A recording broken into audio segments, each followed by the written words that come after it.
Hello friends, welcome back to my channel. मैं हूं आपकी फ्रेंड वर्षा। फ्रेंड्स, आज की इस वीडियो में हम बीएड एंट्रेंस एग्जाम के प्रीवियस ईयर के पेपर के बारे में बात करेंगे, जो कि 2000 का है। चलिए फ्रेंड्स, वीडियो को स्टार्ट करते हैं। इसके अंदर हम जीके के क्वेश्चंस के बारे में बात करेंगे कि 2015 का जो बीएड एंट्रेंस एग्जाम का पेपर हुआ था, उसमें जीके में कौन कौन से क्वेश्चन पूछे गए थे। फर्स्ट क्वेश्चन है, ऑर्निथोलॉजी विज्ञान के अंदर किसका अध्ययन किया जाता है? शिक्षा शास्त्र का, प्राणी विज्ञान का, पक्षियों का या फिर दंत विज्ञान का? तो फ्रेंड्स, ऑर्निथोलॉजी के अंदर पक्षियों का अध्ययन किया जाता है। जब भी पक्षियों का अध्ययन की बात आती है तो वहां पे जो विज्ञान यूज किया जाता है वो होता है ऑर्निथोलॉजी। नेक्स्ट है, मायोपिया क्या होता है? दूरदृष्टि दोष के लिए, निकट दृष्टि दोष के लिए, कानों के दोष के लिए या फिर एक प्रकार का स्वर है? तो फ्रेंड्स, मायोपिया यूज किया जाता है निकट दृष्टि दोष के लिए, जिसको आईसाइट में प्रॉब्लम होती है, जिसको नियर आईसाइट प्रॉब्लम होती है, उसके लिए मायोपिया यूज किया जाता है वर्ड। नेक्स्ट है, इंडिया हाउस कहाँ स्थित है? इंडिया हाउस कहाँ है? लंदन में, न्यूयॉर्क में, मुंबई में या कैलिफोर्निया में? तो फ्रेंड्स, इंडिया हाउस लंदन में स्थित है, तो इसका आंसर 1 करेक्ट है। नेक्स्ट है, जापान की संसद का नाम क्या है? तो फ्रेंड्स, अगर हम जापान की संसद की बात करें तो उसका नाम है डाइट। नेक्स्ट है, भारत में पहली रेलगाड़ी किस गवर्नर जनरल के कार्यकाल में चली थी? Warren Hastings, Lord Hastings, Lord Dalhousie या विलियम बेंटिक? तो फ्रेंड्स, भारत में पहली रेलगाड़ी चली थी जो कि मुंबई थाने से चली थी, वो थी लॉर्ड डलहौजी के कार्यकाल में। नेक्स्ट है, सबसे ऊंची पर्वतमाला कौन सी है? एंडीज, एवरेस्ट, हिमालय, आल्प्स या फिर हिमालय? तो फ्रेंड्स, सबसे ऊंची पर्वतमाला है एवरेस्ट, जो कि हिमालय है। नेक्स्ट है, किस मुगल बादशाह ने हिंदुओं पर लगने वाले जजिया कर को समाप्त कर दिया था? अकबर ने, हुमायूं ने, शाहजहां ने या फिर जहांगीर ने? तो फ्रेंड्स, जो जजिया कर था वो हिंदुओं पर लगाया जाता था और उसको अकबर ने समाप्त कर दिया था, तो इसका ऑप्शन ए करेक्ट है। नेक्स्ट है, थियोसॉफिकल सोसाइटी का जो प्रचार प्रसार है वो भारत में किसने किया था? कर्नल अलकाट ने, एनी बेसेंट ने, राजा राममोहन राय ने या फिर विलियम बेंटिक ने? तो फ्रेंड्स, अगर हम भारत की बात करें कि भारत में थियोसॉफिकल सोसाइटी का प्रचार प्रसार किसने किया था, तो वो थी एनी बेसेंट, तो इसका ऑप्शन बी करेक्ट है। नेक्स्ट है, भारतीय लघु उद्योग विकास बैंक यानी सिडबी का मुख्यालय कहाँ है? लखनऊ में है, मुंबई में है, बेंगलुरु में है या फिर नई दिल्ली में है? तो फ्रेंड्स, सिडबी का जो मुख्यालय है वो लखनऊ में है, तो इसका ऑप्शन ए करेक्ट है। हम नेक्स्ट क्वेश्चन पे आते हैं। नेक्स्ट क्वेश्चन है, भारत में अंतर्राष्ट्रीय महत्व का मुक्त व्यापार बंदरगाह कौन सा है? विशाखापट्टनम, कालीकट, कांडला या फिर गोवा? तो फ्रेंड्स, अगर हम अंतर्राष्ट्रीय महत्व की बात करें कि मुक्त व्यापार बंदरगाह कौन सा है, तो वो है कांडला, जो कि पहला मुक्त व्यापार बंदरगाह है भारत का। नेक्स्ट है, दूध की शुद्धता की माप किस यंत्र द्वारा की जाती है? लैक्टोमीटर, वेरोमीटर, टैकोमीटर या फिर हाइग्रोमीटर? तो फ्रेंड्स, जो दूध होता है उसमें शुद्धता उसकी जांचने के लिए लैक्टोमीटर का यूज किया जाता है, तो ऑप्शन ए यहाँ पे इसका करेक्ट आंसर है। नेक्स्ट है, कौन सा ग्रह सबसे चमकदार है? बुध, शुक्र, प्लूटो या फिर मंगल? तो फ्रेंड्स, अगर हम किसी चमकदार ग्रह की बात करते हैं तो वो है शुक्र। हमारा यहाँ पे ऑप्शन बी करेक्ट है, शुक्र ग्रह सबसे ज्यादा चमकदार होता है। नेक्स्ट है, राज्यसभा का सभापतित्व कौन करता है? राष्ट्रपति, प्रधानमंत्री, उपराष्ट्रपति या फिर स्पीकर? तो फ्रेंड्स, अगर हम राज्यसभा की बात करते हैं तो उसका सभापतित्व होता है उपराष्ट्रपति। नेक्स्ट है, भारत के विभाजन के लिए 3 जून 1947 की योजना को क्या कहते हैं? तो फ्रेंड्स, जब भारत का विभाजन किया गया था तो 3 जून 1947 को एक योजना बनाई गई थी, तो हमें बताना है कि उस योजना को क्या कहते हैं। लॉर्ड माउंटेन योजना, कैबिनेट मिशन योजना, बेवेल योजना या फिर क्रिप्स योजना? तो फ्रेंड्स, ये योजना बनाई थी लॉर्ड माउंटेन ने, इसलिए इस योजना को लॉर्ड माउंटबेटन योजना भी कहा जाता है। नेक्स्ट है, विधवा पुनर्विवाह पर किसने जोर दिया था? ईश्वरचंद विद्यासागर ने, दयानंद सरस्वती ने, गोपाल हरि देशमुख ने या फिर महात्मा गांधी ने? तो फ्रेंड्स, अगर हम विद्या पुनर्विवाह की बात करते हैं तो इस पे सबसे ज्यादा जोर दिया था ईश्वरचंद विद्यासागर ने। इन्होंने खुद एक विधवा स्त्री से शादी की थी, जिसके बाद इन्होंने इस जो भी कुप्रथा थी इसको हटाया था, तो इसका जो राइट आंसर है वो है option A, Ishwarchand Vidyasagar. Next है, व्यक्तिगत स्वतंत्रता के लिए किस शब्द का प्रयोग किया जा सकता है? मैडमस, हैबियस कार्पस, कोवार्डो या सर्टियोरारी। तो फ्रेंड्स यहाँ पर व्यक्तिगत स्वतंत्रता की बात करते हैं तो उसके लिए जो शब्द यूज किया जाता है वो है हैबियस कार्पस। तो यहाँ पे ऑप्शन बी हमारा करेक्ट है। नेक्स्ट है कैल्शियम किसकी वृद्धि में सहायक है? मांसपेशी, हड्डी, नाड़ी तंत्र या फिर खून। तो फ्रेंड्स कैल्शियम जो हमारा सहायक होता है वो है हड्डी। ये हड्डियों को मजबूत करता है और इसकी कमी से हमारी हड्डियां कमजोर हो जाती हैं। तो ऑप्शन बी हमारा यहाँ पे करेक्ट है। नेक्स्ट है अरब सागर में गिरने वाली नदी कौन सी है? गोदावरी, कृष्णा, ताप्ती या फिर महानदी। तो फ्रेंड्स अरब सागर में जो नदी गिरती है वो है ताप्ती नदी। और जो सबसे ज्यादा जो जल जिस नदी का गिरता है अरब सागर में वो है सिंधु नदी। नेक्स्ट है निम्न में से किस उपस्थिति के कारण शरीर के भीतर रक्त नहीं जमता? फाइब्रिन, हीमोग्लोबिन, हेपेरिन या फिर थ्रोम्बोप्लास्टिन। तो फ्रेंड्स अगर शरीर के अंदर हमारा हेपरिन की कमी होगी तो इसके कारण हेपरिन की अगर उपस्थिति होगी तो इसके कारण हमारे शरीर के भीतर जो है वो रक्त नहीं जमेगा। तो ऑप्शन सी यहाँ पे हमारा करेक्ट आंसर है। नेक्स्ट है मोहम्मद बिन तुगलक की मृत्यु के बाद दिल्ली का सुल्तान कौन बना? गयासुद्दीन तुगलक, फिरोज शाह तुगलक, मोहम्मद तुगलक या फिर इनमें से कोई नहीं। तो फ्रेंड्स मोहम्मद बिन तुगलक की बात करें तो उनका नाम गयासुद्दीन तुगलक भी था और इनकी मृत्यु के बाद दिल्ली का जो सुल्तान बना था वो था फिरोज शाह तुगलक। तो यहाँ पे ऑप्शन बी हमारा करेक्ट है।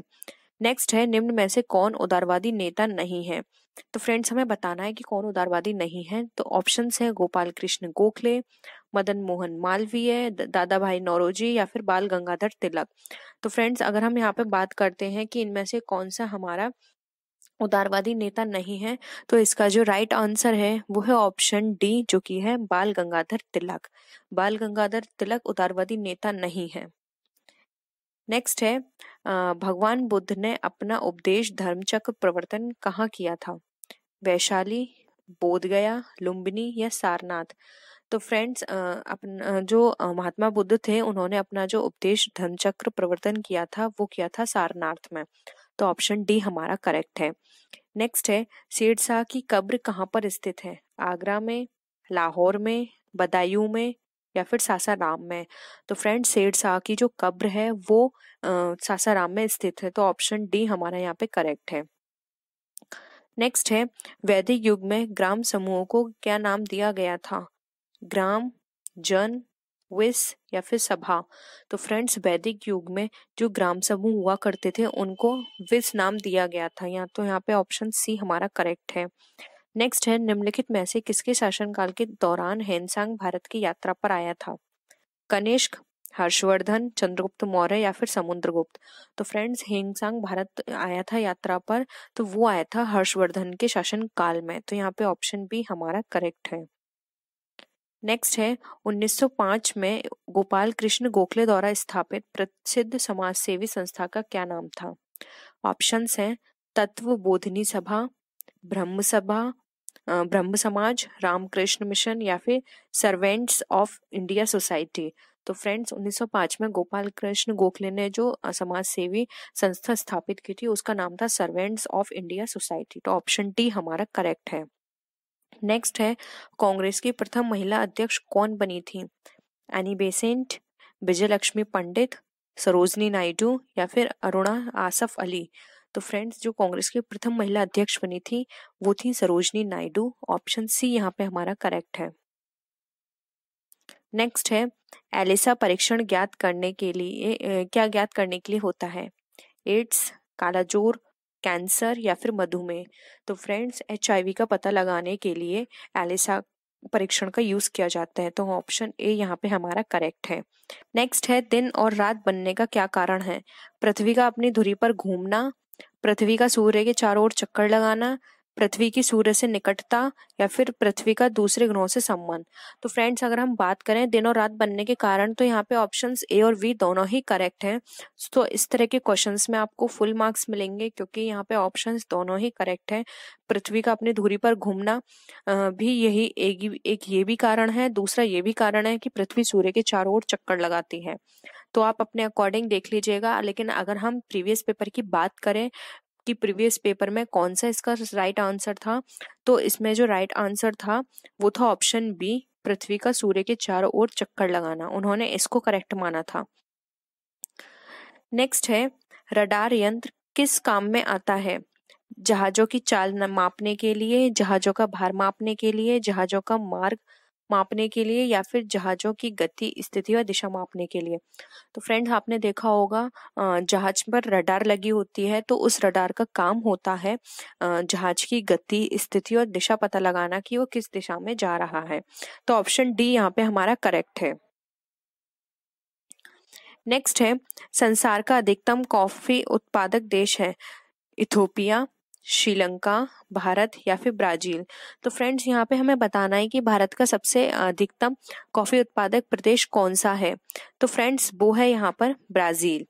तो ऑप्शन डी यहाँ पे हमारा करेक्ट है। जो सबसे ज्यादा कॉफी उगती है भारत के अंदर, वो है हमारा ब्राजील। नेक्स्ट क्वेश्चन पे आते हैं, ग्रुप ए रक्त वाले व्यक्ति को किस ग्रुप का रक्त दिया जा सकता है? केवल ए ग्रुप, केवल ए बी ग्रुप, केवल ओ ग्रुप या फिर ए तथा ओ ग्रुप। तो फ्रेंड्स, अगर हम बात करें ग्रुप ए को रक्त देने की, तो यहाँ पर ऑप्शन डी हमारा करेक्ट है, क्योंकि जो ब्लड ग्रुप ए है वो भी ए को ब्लड दे सकता है, और ओ तो हर किसी को ब्लड दे सकता है, फिर चाहे वो ए हो, बी हो, ए बी हो या फिर ओ हो। नेक्स्ट है, रिजर्व बैंक की स्थापना कब हुई थी? सन 1932 में, सन 1934 में, सन 1935 में या फिर सन 1937 में। तो फ्रेंड्स, अगर हम बात करें रिजर्व बैंक की, तो इसकी स्थापना हुई थी 1 अप्रैल 1935 को। तो ऑप्शन सी यहाँ पे हमारा करेक्ट आंसर है। नेक्स्ट है, घासीराम कोतवाली पुस्तक के लेखक कौन है? सुनील गावस्कर, रवि शास्त्री, विजय तेंदुलकर या फिर बिमल मित्र। तो फ्रेंड्स, अगर हम घासीराम कोतवाली की बात करें, तो इसके जो लेखक हैं वो है विजय तेंदुलकर। तो ऑप्शन सी यहाँ पे हमारा करेक्ट आंसर है। नेक्स्ट क्वेश्चन पे आते हैं, भारत के आर्थिक विकास की मूल समस्याओं में से निम्न में से कौन सा एक कारक उत्तरदायी नहीं है? जनसंख्या वृद्धि, निर्धनता एवं असमानता, बेरोजगारी एवं अशिक्षा या फिर मृत्यु दर कम होना। तो बताइए फ्रेंड्स, इसका क्या आंसर होगा? ऐसे क्या कारण है जिसकी वजह से यहाँ पर जो भारत की जो आर्थिक विकास की जो मूल समस्या है वो उत्पन्न हुई? तो फ्रेंड्स, इसका जो राइट आंसर है वो है ऑप्शन डी, मृत्यु दर कम होना। ये इसमें से ऐसा कोई भी कारक उत्तरदायी नहीं है, क्योंकि जनसंख्या वृद्धि डायरेक्ट इफेक्ट करती है विकास में, निर्धनता असमानता भी इफेक्ट करती है, और बेरोजगारी एंड अशिक्षा भी इफेक्ट करती है। क्योंकि अशिक्षा होगी तो लोग आगे इम्प्रूव नहीं हो पाएंगे और ज्यादा बिजनेस नहीं कर पाएंगे, किसी भी काम को वो उस ढंग से नहीं कर पाएंगे कि उन्हें वहां पे प्रॉफिट अर्न हो। नेक्स्ट है, पृथ्वीराज चौहान की जीवनी और कार्यों पर आधारित पृथ्वीराज रासो की रचना किसने की थी? अमीर खुसरो, मलुकदास, चंदबरदाई या फिर शरफुद्दीन यजदी। तो फ्रेंड्स, अगर हम बात करें कि पृथ्वीराज रासो की रचना जो जो कि पृथ्वीराज चौहान की जीवनी पर बेस्ड है, तो उसकी रचना की थी चंदबरदाई ने। ये बहुत ही फेमस जीवनी है फ्रेंड्स, हर बार इस तरह का क्वेश्चंस एग्जाम में पूछा जाता है। नेक्स्ट है, किस सिख गुरु ने खालसा की स्थापना की थी? गुरु अर्जुन देव, गुरु गोविंद सिंह, गुरु तेग बहादुर या फिर इनमें से कोई नहीं। तो फ्रेंड्स, जो सिख गुरु ने खालसा की स्थापना की थी वो थे गुरु गोविंद सिंह जी, उन्होंने खालसा पंथ की स्थापना की थी। नेक्स्ट है, अकबर और हेमू के बीच पानीपत का द्वितीय युद्ध कब हुआ था? 1550, 1556, 1559 या फिर 1560 में। तो फ्रेंड्स, अगर हम बात करें पानीपत के युद्ध की कि उसका द्वितीय युद्ध कब हुआ था, तो वो हुआ था 1556 में। तो यहाँ पे ऑप्शन बी यहाँ पे करेक्ट है। नेक्स्ट है, स्वतंत्र भारत का प्रथम गवर्नर जनरल कौन था? Doctor Rajendra Prasad, Sachidanand Sinha, Lord Mountbatten या फिर ऋषि राजगोपालचारी। तो फ्रेंड्स, स्वतंत्र भारत का जो प्रथम गवर्नर जनरल बने थे वो थे लॉर्ड माउंटबेटन। तो ऑप्शन सी यहाँ पे हमारा करेक्ट आंसर है।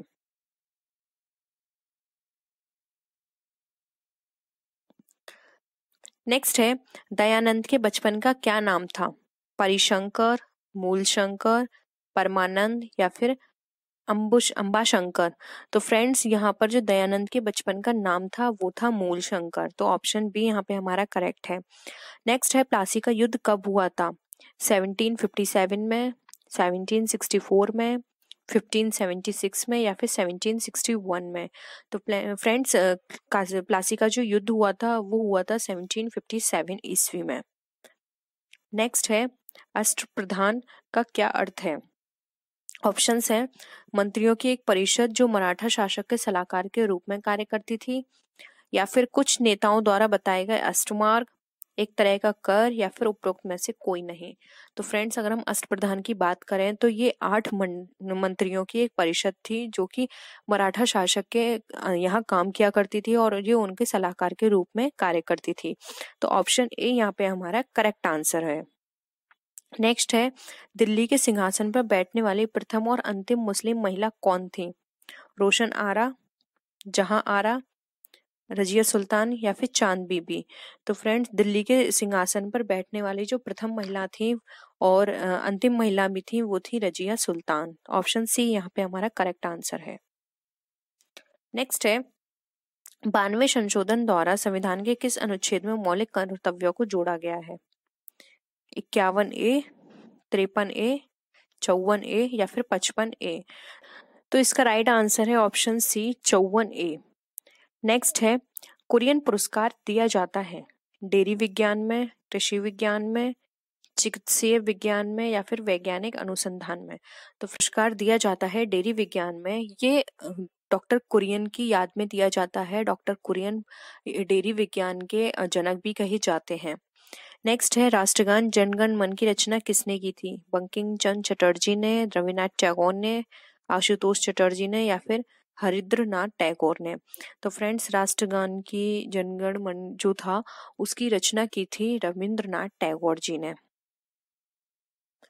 नेक्स्ट है सर्वप्रथम सिक्कों के चांदी के सिक्कों का प्रचलन किस शासक ने करवाया था? समुद्रगुप्त, चंद्रगुप्त विक्रमादित्य, कुमारगुप्त महेंद्र द्वितीय या फिर स्कंदगुप्त? तो फ्रेंड चांदी के सिक्कों का सर्वप्रथम प्रचलन हुआ था चंद्रगुप्त विक्रमादित्य के शासनकाल में। तो ऑप्शन बी यहाँ पे हमारा करेक्ट है। नेक्स्ट है नील नदी की देन किसे कहते हैं? भारत को, मिस्र को, सूडान को या फिर जापान को? तो फ्रेंड्स नील नदी की कहा जाता है कि ये मिस्र की देन है। तो ऑप्शन बी यहाँ पे हमारा करेक्ट है। नेक्स्ट है भारत में गरीबी हटाओ का नारा किस पंचवर्षीय योजना के अंतर्गत किया गया था? पहली, दूसरी, चौथी या फिर पांचवी? तो फ्रेंड्स जो पंचवर्षीय योजना का यहाँ पे भारत के अंदर किया गया था वो थी 5वीं पंचवर्षीय योजना, जिसके अंदर ये नारा दिया गया था कि गरीबी को हटाओ। नेक्स्ट है 1930 में गांधी जी ने सत्याग्रह किया तथा दांडी यात्रा क्यों की? नमक कानून तोड़ने के लिए, अंग्रेजों को भारत से निकालने के लिए, ए व बी दोनों या उपरोक्त में से कोई नहीं? तो फ्रेंड्स 1923 में गांधी जी ने सत्याग्रह किया और वहां पे दांडी यात्रा भी शुरू की थी 1930 में। तो ये किया गया था नमक कानून को तोड़ने के लिए, क्योंकि अंग्रेज लोग नमक पे टैक्स लगाते थे और बहुत भारी कर उस पे लिया करते थे। तो इस कानून को तोड़ने के लिए गांधी जी ने दांडी यात्रा की। हिंदी के 2015 के प्रीवियस पेपर के बारे में बात करेंगे। तो चलिए फ्रेंड्स वीडियो को स्टार्ट करते हैं। फर्स्ट क्वेश्चन है हमारा, उत्साह किस रंग रस का स्थायी भाव है? ऑप्शंस है रौद्र रस, अद्भुत रस, वीर रस या फिर विभत्स रस? तो फ्रेंड्स उत्साह रस स्थायी भाव होता है वीर रस का। तो ऑप्शन सी यहाँ पे हमारा राइट आंसर है। नेक्स्ट है का उच्चारण स्थान क्या है? तालु, कंठ, दंत या फिर ओष्ठ? तो फ्रेंड्स अगर हम बात करें का के उच्चारण स्थान की, तो फ्रेंड्स का बोला जाता है कंठ से। तो ऑप्शन बी यहाँ पे हमारा राइट आंसर है। नेक्स्ट है मीठा का विलोम क्या होगा? फीका, कड़वा, तीखा या फिर नमकीन? तो फ्रेंड्स मीठा का विलोम शब्द होता है कड़वा, जबकि फीका होता है यहाँ पे तीखा, नमकीन ये इसका विलोम शब्द नहीं है। इसका विलोम शब्द जो बिल्कुल करेक्ट बैठेगा वो होगा कड़वा। नेक्स्ट है उसने कहा था कि लेखक हैं धूमिल, प्रेमचंद, नागार्जुन या फिर चंद्रधर शर्मा? तो फ्रेंड्स उसने कहा था कि लेखक हैं चंद्रधर शर्मा गुलेरी। तो ऑप्शन डी यहाँ पे हमारा राइट आंसर है। नेक्स्ट क्वेश्चन है आकाश पाताल एक कर देना का क्या अर्थ होता है? झूठ बोलना, धोखा देना, बड़ी बड़ी बातें करना या फिर कठिन परिश्रम करना। तो फ्रेंड्स आकाश पाताल की बात करें तो वो तब यूज किया जाता है जब कोई पर्सन बहुत मेहनत करे। हम बोले कि उसने तो आकाश पाताल एक कर दिए, इतनी मेहनत करी थी। तो यहाँ पे ऑप्शन डी हमारा राइट आंसर होगा, कठिन परिश्रम करना। नेक्स्ट है शुभागमन में संधि है यण, गुण, अयादि। हमारा जो फोर्थ ऑप्शन है वो है दीर्घ। तो हमें बताना है जो शुभागमन में जो संधि है वो कौन सी है। तो फ्रेंड शुभागमन में जो यहाँ पे संधि यूज की गई है वो है दीर्घ संधि। तो ऑप्शन डी यहाँ पे हमारा राइट आंसर है। नेक्स्ट है स्पुतनिक किस भाषा का शब्द है, अंग्रेजी, जापानी, रूसी या फिर तुर्की। तो फ्रेंड्स स्पुतनिक जो हमारा शब्द है ये हमारा रूसी भाषा से लिया हुआ है, तो ये रूसी शब्द है। तो ऑप्शन सी यहाँ पे हमारा राइट आंसर है। नेक्स्ट हम बात करते हैं बहुब्री समास की कि बहुब्री समास क्या है। त्रिभुज है, राजपूत है, प्रतिदिन है या फिर चक्रपाणी है। तो फ्रेंड्स बहुब्री समास होता है हमारा चक्रपाणी। नेक्स्ट है संयुक्त व्यंजन है ए, श, ज्ञा या फिर ड़ा। तो फ्रेंड्स संयुक्त व्यंजन शब्द होते हैं हमारा ऑप्शन सी क्या, ये संयुक्त व्यंजन शब्द है। ये हमारा बना है या एंड ज्ञा, जो हमारा बना है जा और या से, तो इसलिए यहाँ पे हमारा ऑप्शन सी राइट है। नेक्स्ट है जो किसी नियम का पालन ना करे कहलाता है अभ्रद, उच्छृंखल, अनुशासनहीन या फिर दुष्ट। तो फ्रेंड जो किसी नियम का पालन ना करे वह शब्द कहलाता है उच्छृंखल। तो ऑप्शन बी यहाँ पे हमारा राइट आंसर है। फ्रेंड्स अगर कोई भी यहाँ पे वर्ड बोलने में थोड़ी अगर गलती हो रही हो तो आई एम रियली सॉरी, क्योंकि हिंदी मेरा मेन सब्जेक्ट नहीं है। तो अगर मेरे पास रिक्वेस्ट आ रही थी कि मैं हिंदी में भी वीडियो अपलोड करूं, कि वीडियो प्रीवियस पेपर में हिंदी से किस तरह से क्वेश्चंस पूछे गए थे, इसलिए मैं इस वीडियो को शूट कर रही हूं। लेकिन अगर किसी भी वर्ड में लगता है कि मैं उसको ठीक से प्रोनाउंस नहीं कर पा रही हूँ तो I am really sorry. Next है उचित विकल्प चुनकर रिक्त स्थान की पूर्ति करें। उत्थान के लिए श्रम करना पड़ता है, डैश अपने आप हो जाता है। तो हमें यहाँ पे आप वर्ड फिल करना है। उत्थान के लिए तो हमें श्रम करना पड़ता है, डैश अपने आप हो जाता है। तो वो क्या है, ह्रास, ध्वंस, विनाश या फिर पतन। तो फ्रेंड्स आप इससे भी अंदाजा लगा सकते हैं, उत्थान का अपोजिट ले लीजिए तो वो यहाँ पर होगा। तो उत्थान के लिए तो क्या करना पड़ता है, हमें मेहनत करनी पड़ती है, श्रम करना पड़ता है, और क्या अपने आप हो जाता है, तो उत्थान का होता है पतन, अपोजिट। तो यहाँ पे ऑप्शन डी हमारा राइट आंसर होगा, पतन। नेक्स्ट है कौन सा एक शब्द श्रृंखला में नहीं है। ऑप्शन से हमारे तड़ित, यामिनी, चपला या चंचला। तो बताइए फ्रेंड्स इसमें से कौन से ऐसे शब्द हैं जो कि यहाँ पर हमारे अलग हैं, हम बोल सकते हैं कि वो किसी से भी मैच नहीं करते हैं। तो फ्रेंड्स अगर हम यहाँ पे बात करें कि ये हमारा यहाँ पे मैच नहीं होता है, तो फ्रेंड्स ये हमारा तड़ित, यामिनी, चपला, चंचला ये हमारे बिजली के दे रखे हैं पर्यायवाची शब्द, जिसमें कि यामिनी हमारा नहीं है, जबकि तड़ित, चपला और चंचला हमारे बिजली के पर्यायवाची शब्द हैं। तो ऑप्शन बी यहाँ पे हमारा राइट आंसर है। नेक्स्ट है हिंदी वाक्य में पदक्रम किस प्रकार होता है, कर्ता कर्म क्रिया, कर्ता क्रिया कर्म, कर्म कर्ता क्रिया या फिर क्रिया कर्ता कर्म। तो फ्रेंड्स हिंदी के वाक्य के अनुसार पद बताएं तो ये होता है हमारा कर्ता कर्म एंड क्रिया। तो ऑप्शन ए यहाँ पे हमारा राइट आंसर है। नेक्स्ट है मोहन अपने कार्य में दक्ष है, मैं रेखांकित शब्द का सही हमें विकल्प चुनना है। चतुर है, चालाक है, प्रवीण है या फिर पूर्ण है। तो फ्रेंड्स बताना है दक्ष का यहाँ पे क्या मतलब है। मोहन यहाँ पर अगर हम देखें दक्ष का समानार्थी शब्द तो फ्रेंड्स वो है यहाँ पे प्रवीण। तो ऑप्शन सी यहाँ पे हमारा राइट आंसर है, मोहन अपने कार्य में प्रवीण है। नेक्स्ट है जिस क्रिया का फल कर्म पर पड़ता है उसे कहते हैं अकर्मक, सकर्मक, द्विकर्मक या फिर पूर्णकालिक। तो फ्रेंड्स जिस क्रिया पर फल कर्म पर पड़ता है उसे हम क्या कहते हैं, ये हम यहाँ पे पता लगाएं। तो फ्रेंड्स जिस क्रिया का फल कर्म पर पड़ता है उसे हम सकर्मक क्रिया कहते हैं। तो ऑप्शन बी यहाँ पे हमारा राइट आंसर है। नेक्स्ट है संयोजिका में प्रयुक्त प्रत्यय है का, आ, अकहा, इकहा।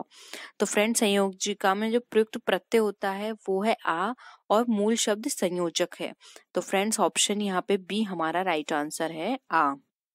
नेक्स्ट क्वेश्चन पे आते हैं। किस शब्द में उपसर्ग का प्रयोग नहीं किया गया है? अनार, अपार, अकाल या फिर अखाद्य। तो फ्रेंड्स यहाँ पर अगर हम बात करें उपसर्ग की, तो अनार शब्द में उपसर्ग का प्रयोग नहीं किया गया, अन्य सभी शब्दों में आ उपसर्ग का प्रयोग किया गया है। तो ऑप्शन ए यहाँ पे हमारा राइट आंसर है। फ्रेंड्स अगर आपको उपसर्ग देखनी है तो आप सबसे पहले ये देख लिया कीजिए कि यहाँ पर आप उस वर्ड को जब तोड़ेंगे तो उनका अलग अलग मीनिंग होना चाहिए। जैसे कि अ प्लस पार अलग अलग मीनिंग है, आ प्लस काल, आ प्लस खाद्य, जबकि आ प्लस नार का कोई मीनिंग नहीं होता, जबकि पार काल खाद्य का मीनिंग होता है। नेक्स्ट है कालिंदी कूल कदम्ब की डारन में अलंकार है? श्लेष, उपमा, अनुप्रास या रूपक। तो फ्रेंड्स कालिंदी कूल कदम्ब की डारन में का वर्ण की आवृत्ति बार बार हुई है, इसलिए यहाँ पर अनुप्रास अलंकार है। तो ऑप्शन सी यहाँ पे हमारा राइट आंसर है। नेक्स्ट है देवनागरी लिपि में कितने वर्ग हैं? 4, 7, 5 या फिर 9। तो फ्रेंड्स अगर देवनागरी लिपि में बात करें तो 5 वर्ग हैं। ये 5 वर्ग होते हैं का वर्ग, चा वर्ग, रा वर्ग, ता वर्ग एंड पा वर्ग। तो फ्रेंड्स यहाँ पर हमारा जो राइट है का वर्ग, चा वर्ग, टा वर्ग, ता वर्ग एंड पा वर्ग। तो यहाँ पे हमारा जो राइट आंसर है वो है ऑप्शन सी 5। नेक्स्ट है निम्नलिखित में से कौन सी बोलने की योग्यता है? शुद्धवर्तनी, सुलेख, ऋतुलेख या फिर आशुलेख। तो फ्रेंड्स अगर हम यहाँ बात करें शुद्धवर्तनी बोलने की योग्यता की, तो सुलेख, ऋतुलेख और आशुलेख ये सभी संबंधी लेखन संबंधी योग्यताएं हैं, जबकि बोलने की योग्यता होती है शुद्धवर्तनी। तो ऑप्शन ए यहाँ पे हमारा राइट आंसर है। नेक्स्ट है मुंह में राम बगल में छुरी लोकोक्ति का क्या अर्थ है? ऊपरी मित्रता, मन में शत्रुता, ईश्वर के नाम पर छलना, चालाकी करना या फिर राम का नाम पापी भी ले सकता है। तो फ्रेंड्स अगर हम बात करें मुंह पे राम बगल में छुरी लोकोक्ति का अर्थ तो उन लोगों पर चरितार्थ होता है जो ऊपरी भाव से तो मित्रता प्रदर्शित करते हैं लेकिन उनके अंदर शत्रु का भाव होता है। तो फ्रेंड्स यहाँ पर अगर हम बात करें तो ऑप्शन ए हमारा राइट आंसर है, ऊपरी मित्रता मन में शत्रुता। नेक्स्ट है निम्नलिखित में से कौन सा मात्रिक छंद है? दोहा, चौपाई, रोला या फिर ये सभी। तो फ्रेंड्स दोहा, चौपाई और रोला तीनों ही मात्रिक छंद के उदाहरण हैं। जिन छंदों में मात्राओं की गणना की जाती है वे मात्रिक छंद कहलाते हैं। जैसे दोहा में विषम चरणों में 13-13 मात्राएं तथा सम चरणों में 11-11 मात्राएं होती हैं, जबकि चौपाई के प्रत्येक चरण में 16-16 मात्राएं होती हैं और रोला में कुल 24 मात्राएं होती हैं। इसलिए यहाँ पे ऑप्शन डी हमारा राइट आंसर है, ये सभी। नेक्स्ट है ग्रामीण शब्द में किस प्रत्यय का प्रयोग हुआ है? उल, इल, ईन या फिर ईम। तो फ्रेंड्स ग्रामीण शब्द में प्रत्यय की बात करें किसका हुआ है तो ग्रामीण में हुआ है ग्राम प्लस ईन। तो यहाँ हमारा ईन वर्ड करेक्ट होगा। तो ऑप्शन सी यहाँ पे हमारा राइट आंसर है। नेक्स्ट है जिसकी चिंता ना की जा सके के लिए एक शब्द अचिंत्य, चिंतनशील, चिंतामणि या फिर चैतन्य। तो फ्रेंड जिनकी चिंता ना की जा सके वो होता है अचिंत्य। तो फ्रेंड्स ऑप्शन ए यहाँ पे हमारा राइट आंसर है। नेक्स्ट है आकर्षक का विपरीतार्थक शब्द क्या है? संकर्षक, विकर्षक, प्रकर्षक या फिर अनाकर्षक। तो फ्रेंड्स अगर हम बात करें आकर्षण की अर्थात खिंचाव का विपरीतार्थक विकर्षक अर्थात अलगाव होगा। तो फ्रेंड्स यहाँ पर जो हमारा राइट ऑप्शन है इसका अगर हम बात करें आकर्षण का विपरीतार्थक की तो फ्रेंड्स राइट आंसर है हमारा विकर्षण। तो ऑप्शन बी यहाँ पे हमारा राइट आंसर है। तो फ्रेंड्स निम्नलिखित में से कौन सा सिंह का पर्यायवाची नहीं है? शार्दूल, मृगेंद्र, केशी या फिर तड़ित। तो फ्रेंड्स बताना है इसमें हमें सिंह का पर्यायवाची इसमें से कौन सा नहीं है। तो फ्रेंड्स अगर सिंह के पर्यायवाची की बात करें तो सिंह के पर्यायवाची होते हैं केसरी, मृगराज, मृगेंद्र, केहरी, व्याग आदि।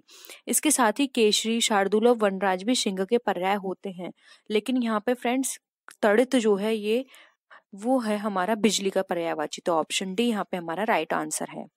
नेक्स्ट है नीलांबर किस समास का उदाहरण है? तत्पुरुष, द्विगु, भुवुंदु या बहुब्री। तो फ्रेंड्स ये हमें बताना है नीलांबर किस समास का उदाहरण है। तो फ्रेंड्स नीलांबर जिसका अर्थ होता है नीला है अंबर जिसका, यानी कि अर्थात कृष्ण।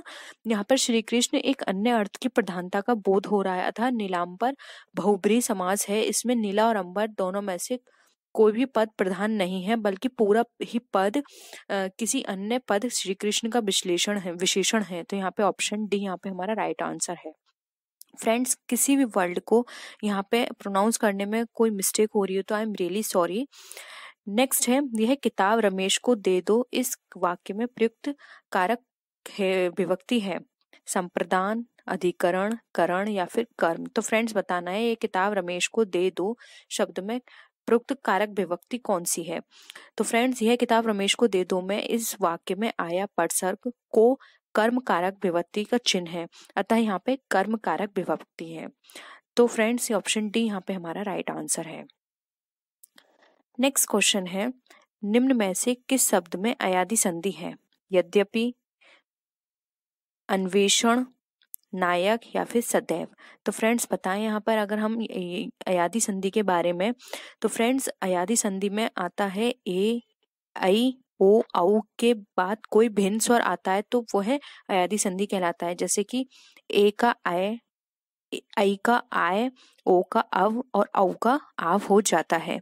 इसलिए फ्रेंड्स यद्यपि संधि में हम बात करें, यद्यपि यदि प्लस इपि ई प्लस आ यानी कि यण संधि का उदाहरण है। अन्वेषण अनु प्लस एषण यानी कि उ प्लस ए, ये भी यण संधि का उदाहरण है। नायक ने प्लस अकह, ए के बाद स्वर आ रहा है, इसलिए फ्रेंड्स ये अयादि संधि है। और अगर फोर्थ ऑप्शन की बात करें सदैव, सदा प्लस ए, आ प्लस ए, ये वृद्धि संधि है। तो फ्रेंड्स हमारा जो राइट आंसर है अयादि संधि का वो है ऑप्शन सी, नायक कहा। नेक्स्ट है, मोहन उठकर बाहर जाओ फूल ले आओ। इस वाक्य में बाहर किस प्रकार का शब्द है? संज्ञा, विशेषण, अव्यय या फिर क्रिया विशेषण। तो फ्रेंड्स मोहन उठकर बाहर जाओ फूल ले आओ, इस वाक्य में बाहर एक अविकारी शब्द है। अविकारी शब्दों को अवयव भी कहते हैं। अवयव शब्दों के अन्य उदाहरण हो सकते हैं जैसे कि भीतर, आगे, पीछे, धीरे धीरे, तीव्र इत्यादि। तो फ्रेंड्स यहाँ पर अगर हम बात करें इसके राइट आंसर की, तो इसका जो राइट आंसर है वो है ऑप्शन सी, अव्यय।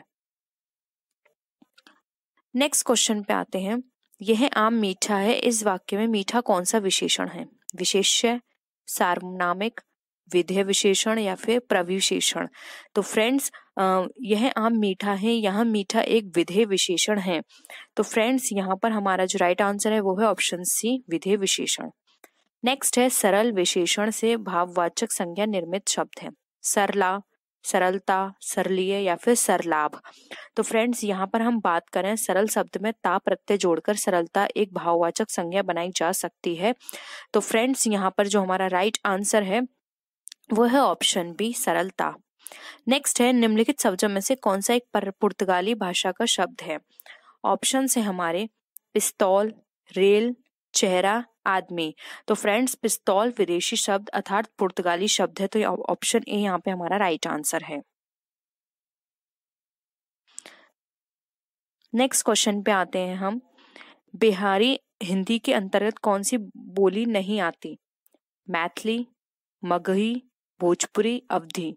तो फ्रेंड्स मैथिली, मगही, भोजपुरी सभी बिहारी हिंदी के अंतर्गत आती हैं। ठीक है, तो फ्रेंड्स क्या हो गया? मैथिली हो गया, मगही हो गया और हो गया हमारा भोजपुरी।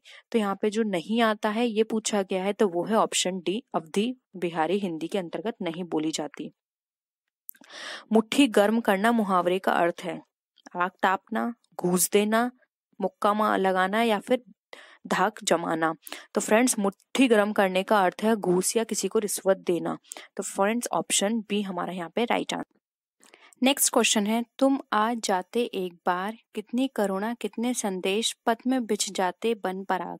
इस पंक्तियों में कौन सा रस सृजित होता है? श्रृंगार रस, वीर रस, अद्भुत रस या फिर विभत्स रस। तो फ्रेंड्स अगर हम बात करें इन पंक्तियों की, तो इन पंक्तियों में उत्पन्न भावों को ये दर्शा रहे हैं कि इसमें एक व्यक्ति के किसी प्रिय व्यक्ति के विरह में ये पंक्तियां कही गई हैं, तो इसके अंदर वियोग रस आ रहा है। तो फ्रेंड्स यहाँ पर अगर हम इनके राइट आंसर की बात करें कि इसका जो राइट आंसर है वो क्या होगा, तो इसका जो राइट आंसर है वो है ऑप्शन ए, श्रृंगार रस। नेक्स्ट क्वेश्चन है, उच्चतम में किस प्रत्यय का प्रयोग हुआ है? तर, तम, दार या फिर इया? तो फ्रेंड्स बात करें उच्चतम में, तो इसको अगर हम दो पार्ट्स में डिवाइड करें तो वो होगा उच्च प्लस तम। तो यहाँ पे जो हमारा राइट आंसर है वो है ऑप्शन बी, तम। नेक्स्ट है, करने की इच्छा के लिए एक शब्द क्या होगा? मुमूर्षा, बुभुक्षा, जिज्ञासा या फिर चिकीर्षा? तो फ्रेंड्स अगर हम बात करें यहाँ पे करने की इच्छा के लिए एक शब्द, तो वो है हमारा चिकीर्षा। तो फ्रेंड्स ऑप्शन डी यहाँ पे हमारा राइट आंसर है। नेक्स्ट क्वेश्चन पे मूव करते हैं। यहाँ पे हमें विपरीतार्थक शब्दों को बताना है कि इसमें से विपरीतार्थक शब्द कौन कौन से हैं। तो क्वेश्चन है हमारा अवनी। ऑप्शन से अंबर, तारे, समुद्र, पर्वत। तो फ्रेंड्स अगर हम बात करें अवनी के विपरीतार्थक शब्द की, तो वो है हमारा अंबर। तो ऑप्शन ए राइट आंसर है। नेक्स्ट है अंतद्वंदु। तो इसका ऑप्शंस है वही द्वंदु, द्विहिंदा, अद्वर्द या द्विंद। तो फ्रेंड्स बात करें यहाँ पे अंतद्वर्द की, तो यहाँ पे जो हमारा राइट आंसर है वो है वही द्वर्द। तो ऑप्शन ए यहाँ पे राइट आंसर है। I am really sorry friends अगर यहाँ पे प्रोनाउंस करने में मेरे को गलती हो रही है, तो क्योंकि हिंदी मेरा मेन सब्जेक्ट नहीं है, मैं कॉमर्स स्टूडेंट हूँ, लेकिन आप लोगों की रिक्वेस्ट थी कि मैं हिंदी के भी पेपर को यहाँ बताऊं, तो मैं इसलिए यहाँ पे आपको ये डिस्कस कर रही हूँ। ये 2015 का प्रीवियस पेपर है। नेक्स्ट है, निम्नलिखित में से कौन सा चंद्रमा का पर्यायवाची शब्द नहीं है? कलाधर, रजनीश, मयंक या फिर बेहग? तो फ्रेंड्स यहाँ पर अगर हम चंद्रमा के पर्यायवाची शब्द की बात करें, तो चंद्रमा के डिफरेंट पर्यायवाची शब्द हैं, जैसे कि चांद, चंद्र, हिमांशु, सुधांशु, सुधाकर, मयंक, शशि, सारंग, निशाकर, निशापति। इस तरह के डिफरेंट बहुत सारे इसके पर्यायवाची शब्द हैं अगर हम बात करें चंद्रमा की। लेकिन अगर हम इन ऑप्शंस के अकॉर्डिंग बात करें कि इसका जो पर्यायवाची शब्द नहीं है, तो वो है ऑप्शन डी, विहग। विहग इसका पर्यायवाची शब्द नहीं है। नेक्स्ट क्वेश्चन पे आते हैं। लोकनायक में कौन सा समास है? तत्पुरुष, द्विंग, द्वंद्व या अव्ययी भाव? तो फ्रेंड्स बात करें लोकनायक में, तो इसका अर्थ है लोक के नायक। संबंध तत्पुरुष समास। संबंध तत्पुरुष समास में दो पद के मध्य का की के का संबंध बताया जाता है, इसलिए यहाँ पर हमारा जो अगर हम बात करें इसमें कौन सा समास है, तो वो है यहाँ पर तत्पुरुष समास। तो ऑप्शन ए यहाँ पे हमारा राइट आंसर है।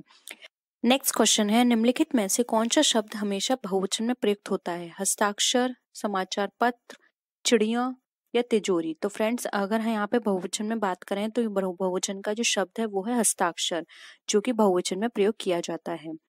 नेक्स्ट है, नमस्कार में निम्न में से कौन सी संधि है? विसर्ग संधि, व्यंजन संधि, यण स्वर संधि या फिर दीर्घ स्वर संधि? तो फ्रेंड्स यहाँ पर जो राइट आंसर है नमस्कार में नमः प्लस कारः, तो यहाँ पे विसर्ग संधि है। तो ऑप्शन ए यहाँ पर हमारा राइट आंसर है, विसर्ग संधि। नेक्स्ट क्वेश्चन है, तुम अपना हिसाब थोड़ा थोड़ा कर चुकता कर लो, इस वाक्य में कौन सा क्रिया विशेषण है? संयुक्त क्रिया विशेषण, रीतिवाचक क्रिया विशेषण, परिमाणवाचक क्रिया विशेषण या स्थानीय क्रिया विशेषण? तो फ्रेंड्स अगर यहाँ पे बात करें थोड़ा थोड़ा में कौन सा विशेषण है, यहाँ पे जो मेन वर्ड है वो है थोड़ा थोड़ा। तो इस वाक्य में अगर हम बात करें विशेषण की फ्रेंड्स, तो यहाँ पर जो विशेषण है वो है परिमाणवाचक क्रिया विशेषण। तो फ्रेंड्स ऑप्शन सी यहाँ पे हमारा राइट आंसर है। नेक्स्ट है, आप आजकल कहाँ हैं, इस वाक्य में आप कौन सा सर्वनाम है? निजवाचक, प्रश्नवाचक, पुरुषवाचक या फिर संबंधवाचक? तो फ्रेंड्स बात करें आप आजकल या कहाँ है, इसमें कौन सा है? तो यहाँ पर है निजवाचक सर्वनाम। तो फ्रेंड्स यहाँ पर ऑप्शन ए हमारा राइट आंसर है।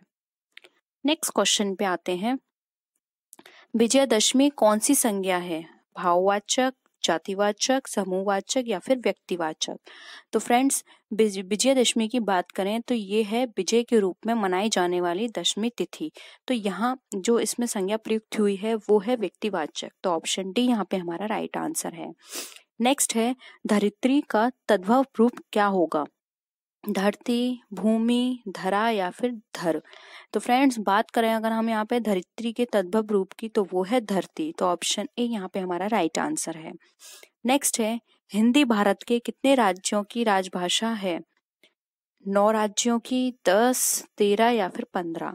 तो फ्रेंड्स हिंदी भारत के 10 राज्यों में राजकीय भाषा के रूप में प्रयोग की जाती है। इन 10 राज्यों में जैसे कि उत्तर प्रदेश, बिहार, मध्य प्रदेश, राजस्थान आदि प्रमुख है। तो फ्रेंड्स यहाँ पे ऑप्शन बी हमारा राइट आंसर है, जो कि है 10। नेक्स्ट क्वेश्चन पे आते हैं। भारत के प्रमुख अवयव हैं, भाषा के प्रमुख अवयव हैं वर्ण, शब्द, पद, वाक्य, वर्ण, शब्द, अनुच्छेद वाक्य, शब्द, वाक्य, वर्ण विचार या फिर वर्ण, शब्द, वाक्य और भाषण। तो फ्रेंड्स अगर हम बात करें भाषा के अवयवों का क्रम की, तो फ्रेंड्स वर्णाक्षर, शब्द, पद और वाक्य, ये यहाँ पर वर्णाक्षर को फ्रेंड्स हम वर्ण भी बोलते हैं, तो ये इसका अवयव है। तो यहाँ पे ऑप्शन ए हमारा राइट आंसर है, वर्ण, शब्द, पद एवं वाक्य। फर्स्ट क्वेश्चन जो कि 2015 के पेपर में पूछा गया था वो ये था, व्यवसाय प्रेरणा देता है, यानी कि जो व्यवसाय है वो हमें किस चीज का मोटिवेशन देता है? कर चोरी करने का, उत्पादों में मिलावट करने का, कुशलता का या फिर मूल्य वृद्धि का? तो फ्रेंड्स जब भी हम बिजनेस करते हैं तो वो हमें ये नहीं बताता कि हमें कर चोरी का मतलब होता है टैक्स को छुपाना है, या फिर उत्पादों में मिलावट का मतलब ये नहीं है कि हम जो भी हम प्रोडक्शन कर रहे हैं उसमें हम मिलावट चीजें या फिर जो लो क्वालिटी की चीजें हैं उनको मिलाएं। कुशलता या मूल्य वृद्धि? तो फ्रेंड्स इसका जो राइट आंसर है वो है ऑप्शन सी, ये हमें कुशलता सिखाता है। नेक्स्ट है वाणिज्य। वाणिज्य क्या है? ये व्यवसाय का अंग है, व्यापार का अंग है, उद्योग का अंग है या फिर प्रवर्तन का अंग है? तो फ्रेंड्स वाणिज्य आपने पढ़ा होगा, बिजनेस जो कि 2 पार्ट्स में डिवाइड होता है, commerce and aids to trade. तो फ्रेंड्स वाणिज्य जो है वो हमारा डिवाइड होता है व्यवसाय के रेफरेंस में। तो हम बोल सकते हैं कि जो व्यवसाय है हमारा वो वाणिज्य जो है हमारा वो हमारा व्यवसाय का अंग है। तो ऑप्शन ए हमारा यहाँ पे करेक्ट आंसर है। नेक्स्ट क्वेश्चन है, निम्न में से कौन योजना आयोग के अध्यक्ष होता है? यानी कि इसमें से कौन जो होता है जो योजना आयोग यानी कि प्लानिंग कमीशन का पार्ट होता है? राष्ट्रपति, प्रधानमंत्री, केंद्रीय योजना मंत्री या फिर केंद्रीय वित्त मंत्री? तो फ्रेंड्स योजना आयोग का अध्यक्ष होता है प्रधानमंत्री, जो कि उस टाइम का जो भी प्रधानमंत्री होगा वो योजना आयोग का अध्यक्ष बनेगा। तो ऑप्शन बी यहाँ पे हमारा करेक्ट है। नेक्स्ट है, भारत में स्वर्ण जयंती ग्राम स्वरोजगार योजना सर्वप्रथम वर्ष डैश में प्रारंभ की गई, यानी कि जो स्वर्ण जयंती ग्राम स्वरोजगार योजना थी वो कहाँ स्टार्ट की गई फर्स्ट टाइम? 1975, 1984, 1997 या फिर 1999? तो फ्रेंड्स ये योजना सबसे पहले शुरू की गई थी भारत में 1999 में। तो ऑप्शन डी हमारा यहाँ पे करेक्ट आंसर है। नेक्स्ट है, योग्यता का लगान की अवधारणा किसने प्रतिपादित की थी? यानी कि योग्यता की लगान जो अवधारणा थी वो किसने दी थी? डेविड रिकार्डो ने, वॉन वाइजर ने, श्रीमती जॉन रॉबिन्सन ने या फिर अल्फ्रेड मार्शल ने? तो फ्रेंड्स जो योग्यता की लगान जो अवधारणा थी वो दी थी वॉन वाइजर ने। तो ऑप्शन बी यहाँ पे हमारा करेक्ट आंसर है। नेक्स्ट है, अर्थशास्त्र अभाव सीमितता का विज्ञान है, यह परिभाषा किसने दी है? मार्शल, रॉबिन्स, जेएम कीन्स या फिर कैनन? तो फ्रेंड्स अर्थशास्त्र अभाव का विज्ञान है यानी सीमितता का विज्ञान है, ये डेफिनेशन दी थी रॉबिन्सन ने।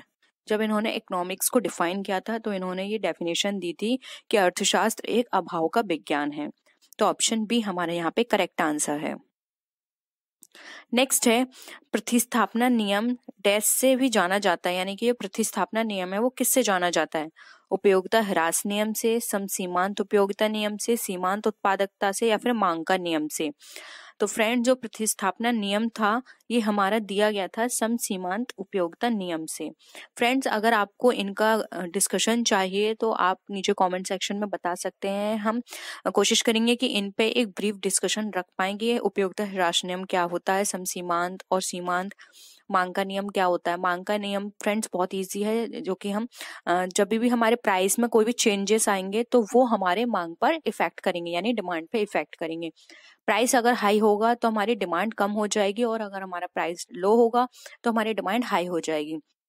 लेकिन इसके भी कुछ एक्सेप्शंस हैं, तो अगर आप उन पे वीडियो चाहते हैं एक पर्टिकुलर तो नीचे कमेंट सेक्शन में जरूर बताइएगा, हम कोशिश करेंगे इस पे एक अलग से वीडियो बनाने की। नेक्स्ट है, निम्नलिखित में से कौन सा मुद्रा का आकस्मिक कार्य है? साख का आधार, विनिमय का आधार, मूल्य का मापक या फिर मूल्य का संचय। तो फ्रेंड्स, जो मुद्रा का आकस्मिक नियम है, आकस्मिक कार्य है, वो होता है साख का आधार, जबकि मूल्य का मापक, विनिमय का माध्यम है, मूल्य का संचय, ये इसका आकस्मिक कार्य नहीं है। साख का आधार मुद्रा का आकस्मिक कार्य होता है। तो ऑप्शन ए यहाँ पे हमारा करेक्ट आंसर। नेक्स्ट फ्रेंड्स, इन क्वेश्चन का जो प्रिंट है वो इतना क्लियर नहीं है, तो मैं कोशिश करूंगी कि आपको हर चीज एक्सप्लेन हो पाए। नेक्स्ट क्वेश्चन है, रोकड़ बही का बैंक शेष होता है, यानी कि रोकड़ बही का बैंक शेष क्या बताता है? नाम बताता है, जमा बताता है, ए व बी दोनों, या फिर ए या बी? तो फ्रेंड्स, रोकड़ बही का जो बैंक शेष होता है वो हमारा नाम भी बताता है और जमा भी बताता है। तो ऑप्शन सी हमारा करेक्ट है, क्योंकि फ्रेंड्स, रोकड़ बही में आप पेमेंट भी करते हो और पेमेंट रिसीव भी करते हो, तो ये आपका नाम भी बता सकता है और ये आपका जमा भी बता सकता है। नेक्स्ट है, जब सीमांत उपयोगिता शून्य होती है तो कुल उपयोगिता होती है। सीमांत उपयोगिता यानी कि फ्रेंड्स, अगर यहाँ पे शून्य होगी तो कुल उपयोगिता क्या होगी? ऑप्शन है हमारे न्यूनतम, अधिकतम, बराबर या फिर शून्य। तो फ्रेंड्स, यहाँ पर इसका जो राइट आंसर है वो है ऑप्शन बी, अधिकतम। यानी कि ये सीमांत उपयोगिता अगर हमारी शून्य होती है तो वहां पे कुल उपयोगिता हमारी अधिक होगी। नेक्स्ट है, आबिद हुसैन समिति पर अनुशंसा किया, यानी कि आबिद हमीद समिति जो है डैश पर उन्होंने एक्सप्लेनेशन किया, किस पर? निर्यात नीति पर, बी लघु उद्योग पर, सी संरचना पर, या फिर डी वित्तीय क्षेत्र में सुधार पर। तो फ्रेंड्स, आबिद हुसैन समिति का जो एक्सप्लेनेशन था वो इन्होंने दिया था निर्यात नीति पर, यानी कि एक्सपोर्ट प्लानिंग पर। तो यहाँ पर इसका ऑप्शन ए करेक्ट है, निर्यात नीति पर अनुशंसा किया। नेक्स्ट है, वैधानिक रूप से सेबी की स्थापना कब हुई है? ऑप्शंस है, ए वर्ष 1956, बी वर्ष 1992, सी वर्ष 1996 या फिर डी वर्ष 2004। तो फ्रेंड्स, जो वैज्ञानिक रूप से सेबी की स्थापना की गई है वो स्थापना की गई है वर्ष 1956 में। तो ऑप्शन ए यहाँ पे हमारा करेक्ट आंसर है। नेक्स्ट है, रोजनामचा की प्रविष्टि के लिए नहीं की जाती है, ए दलाली, बी नगद छूट, व्यापारिक छूट या फिर कमीशन। तो फ्रेंड्स, अगर हम रोजनामचा यानी कि जर्नल एंट्रीज बनाते हैं तो वहां पर हम किसकी एंट्री नहीं करते हैं? जो हम दलाली यानी कि जो हम कमीशन देते हैं उसकी, नगद छूट यानी कि कैश डिस्काउंट की, व्यापारिक छूट यानी कि ट्रेड डिस्काउंट, डी यानी कि कमीशन। फ्रेंड्स, यहाँ पे दलाली हम ब्रोकरेज भी लेके चल सकते हैं, जो हम ब्रोकरेज देते हैं। तो फ्रेंड्स, इसका जो राइट आंसर है वो है ऑप्शन सी, व्यापारिक छूट। जब हम व्यापारिक छूट देते हैं तो रोजनामचा में उसकी प्रविष्टि नहीं की जाती है। नेक्स्ट क्वेश्चन पे आते हैं, दोहरा लेखा प्रणाली का नियम पाने वाले को नाम एवं देने वाले को जमा लागू होता है, यानी कि जो हम डबल एंट्री सिस्टम करते हैं तो ऐसा कौन सा अकाउंट है जिसके अंदर उसका नियम है कि पाने वाले का नाम, देने वाले को जमा लागू होता है? तो फ्रेंड्स, ऑप्शंस हैं व्यक्तिगत खाते के लिए, वास्तविक खाते के लिए, नाम मात्र के खाते के लिए या फिर संयुक्त खाते के लिए। तो फ्रेंड्स, पाने वाले को नाम एवं देने वाले को जमा, ये नियम लागू होता है व्यक्तिगत खाते पे। तो ऑप्शन ए हमारा करेक्ट है, क्योंकि जो भी पर्सन पाता है यानी कि उसके पास कैश आ रहा है वो हम करते हैं यहाँ पर कैश अकाउंट, उसकी एंट्री हम करते हैं यहाँ पे धनी, और जो हमारे देने वाला जो होता है जिसके पास से कुछ जा रहा है उसके लिए ये क्या है? खर्चा, तो उसको हम करते हैं डेबिट। तो यहाँ पर जो भी अगर हमने रिसीव किया है कुछ भी तो वो किया जाएगा क्रेडिट, और अगर हमारे पास से कुछ जा रहा है वो हमारे लिए खर्चा है तो हम उसको करेंगे डेबिट। तो यहाँ पे ऑप्शन ए हमारा करेक्ट आंसर है। नेक्स्ट है, निम्नलिखित में से कौन व्यापारिक संगठन का एक प्रारूप नहीं है, यानी कि जो व्यापारिक संगठन है उसका प्रारूप कौन सा नहीं है? एकल व्यापार, साझेदारी, धर्मार्थ ट्रस्ट या फिर संयुक्त स्कंद प्रमंडल। तो फ्रेंड्स, अगर हम व्यापारिक संगठन की बात करें जिसके अंदर हम बात करते हैं सोल ट्रेड, पार्टनरशिप, कंपनी, तो फ्रेंड्स इसके अंदर जो नहीं आएगा वो है धर्मार्थ ट्रस्ट। धर्मार्थ ट्रस्ट फ्रेंड्स ये व्यापारिक संगठन नहीं होता है, ये किसी की सर्विस के लिए या किसी परोपकार के लिए बनाया जाता है। धर्मार्थ ट्रस्ट किसी की सेवा के लिए, सर्विस के पर्पज से, इसलिए इसको व्यापारिक संगठन में इंक्लूड नहीं किया जाता है। इसके अंदर वो ऑर्गेनाइजेशंस आती हैं जो कि किसी के कुछ प्रॉफिट अर्निंग के लिए होती हैं, जैसे कि सोल प्रोप्राइटरशिप आ गए, पार्टनरशिप आ गई, कंपनी आ गई, ये सारी चीज व्यापारिक संगठन के अंदर इंक्लूड होती हैं। नेक्स्ट है, भारत में साझेदारी फॉर्म का संचालन किस अधिनियम से होता है? ऑप्शंस हैं साझेदारी अधिनियम 1920, बी ऑप्शन है साझेदारी अधिनियम 1956, सी ऑप्शन है साझेदारी अधिनियम 1943 एंड डी ऑप्शन है साझेदारी अधिनियम 1932। तो फ्रेंड्स, जो हमारा भारत में जो पार्टनरशिप एक्ट है वो हमारा लागू होता है पार्टनरशिप एक्ट 1932 से। तो ऑप्शन डी यहाँ पे हमारा करेक्ट आंसर है। नेक्स्ट है, मुद्रा बाजार का नियमन कौन करता है, यानी कि मुद्रा बाजार है उसको कौन कंट्रोल करता है?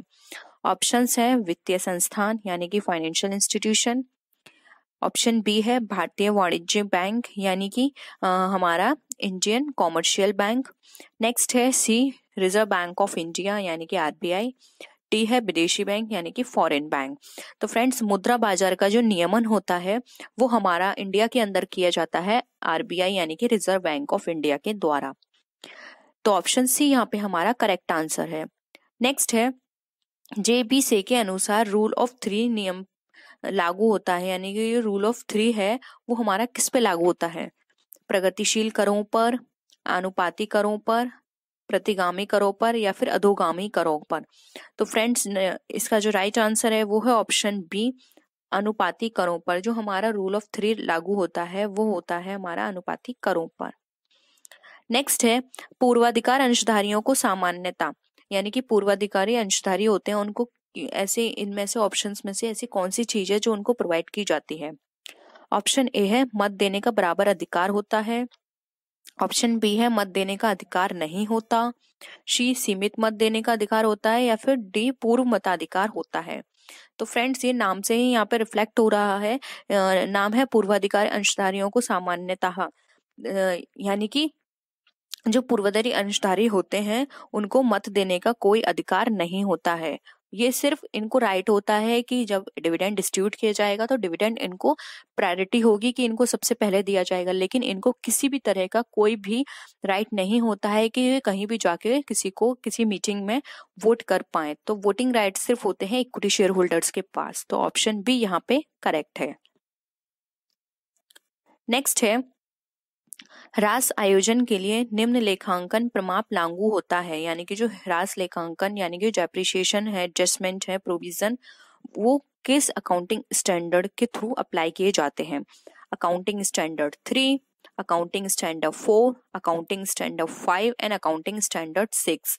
तो फ्रेंड्स, जो डेप्रिसिएशन लगाया जाता है वो लगाया जाता है अकाउंटिंग स्टैंडर्ड 6 के अकॉर्डिंग।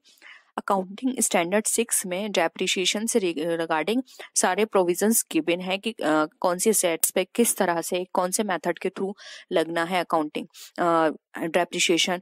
तो यहाँ पे अकाउंटिंग स्टैंडर्ड 6 में ये सारी चीजों इसके रिगार्डिंग जो प्रोविजंस है वो डिफाइन किए गए हैं।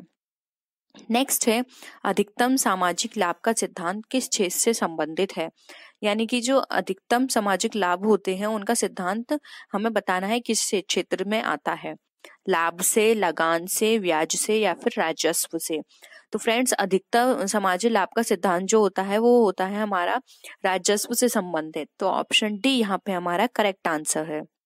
नेक्स्ट है, भारत में प्रथम स्कंद विपणि की स्थापना हुई थी, यानी कि जो फर्स्ट स्कंद विपणि थी उनकी स्थापना कब हुई थी? वर्ष 1857, वर्ष 1877, वर्ष 1887 या फिर वर्ष 1948? तो फ्रेंड्स, अगर हम प्रथम स्कंद विपणि की बात करें तो इसकी स्थापना हुई थी वर्ष 1877 में। तो ऑप्शन बी यहाँ पे हमारा करेक्ट आंसर है। नेक्स्ट है, सहकारी समितियों का पंजीयन है, यानी कि जो सहकारी समिति होती है उसका पंजीयन कराना जरूरी है या नहीं, ये हमें ऑप्शंस के अकॉर्डिंग बताना है। तो ऑप्शंस दे रखे हैं ऐच्छिक, यानी कि आप पे डिपेंड करता है कि आप कराएं या ना कराएं, और बी है अनिवार्य यानी कि कंपलसरी है, सी है हानिकारक होता है या फिर डी वांछनीय है। तो फ्रेंड्स, सहकारी समितियों का जो पंजीयन होता है वो कराना बहुत ही इंपॉर्टेंट होता है, क्योंकि यह सहकारी समितियां जो होती हैं ये हमारे उसके लिए बनाई जाती हैं, जनता के लिए, उनकी सेवा करने के लिए। तो ये सहकारी समितियां जो होती हैं इनका अनिवार्य पंजीयन होना जरूरी है। नेक्स्ट क्वेश्चन पे मूव करते हैं।